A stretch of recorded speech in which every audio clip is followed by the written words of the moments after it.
तर तेवढंही आपलं काही व्यवस्था, न्याय व्यवस्था तेवढी कडक नाही.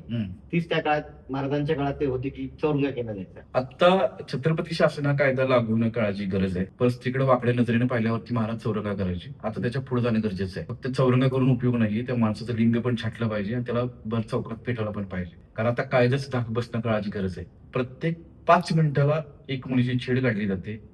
प्रत्येक 9 मिनिटाला एक लैंगिक शोषण घडतं आणि प्रत्येक 13 मिनिटाला एक बलात्कार घडतो. याचा सगळ्याचा त्रास होतो ना, तो लहान मुलांना होतो. हे का घडतंय? कायद्याचा धाक नाही. अक्षरशः अशा बातम्या पाहिल्या, एका लेखीचा बाप म्हणून प्रचंड त्रास होतो आणि खूप वाईट वाटतं. म्हणून मी गव्हर्नमेंटला पण म्हटलं की तुम्ही छत्रपती शासन कायदा जर तुमच्याकडून होत नसेल तर मला एक फोन करायची परमिशन द्या. मी त्याच्यावरती काय करायचं माझ्या विषयावर मी बघतो. पण एवढी गॅरंटी देतो की तो ज्या प्रकारे केला जाईल तिथून पुढे कुठल्या बायकाला बलात्कार करायची आणि लैंगिक शोषण करायची इच्छा नाही मला. माझ्या छत्रपतींच्या महाराष्ट्रामध्ये असे काहीतरी घडतंय आणि मी गप बसतोय हे मला स्वतःलाच पटत नाहीये. आपलं प्रशासन शंड आहे का? तर शंड आहे आपलं प्रशासन, काहीच करत नाहीये. बरं तुम्ही त्यांच्या नावाने मध्ये पण मागता ना, आम्ही छत्रपतींचे मावळे आहोत, आम्ही छत्रपतींचे भक्त आहोत, सेवक.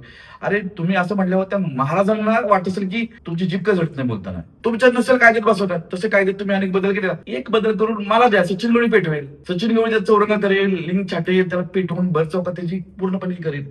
ते काय करायचं करेन मी. आपली माणसं जी आहेत ना ती गजनीसारखे, राजकीय लोकांना पण माहिती आहे, शॉर्ट टर्म मेमरी तेवढ्यापुरते आपण पेटतो, नंतर लगेच विसतो.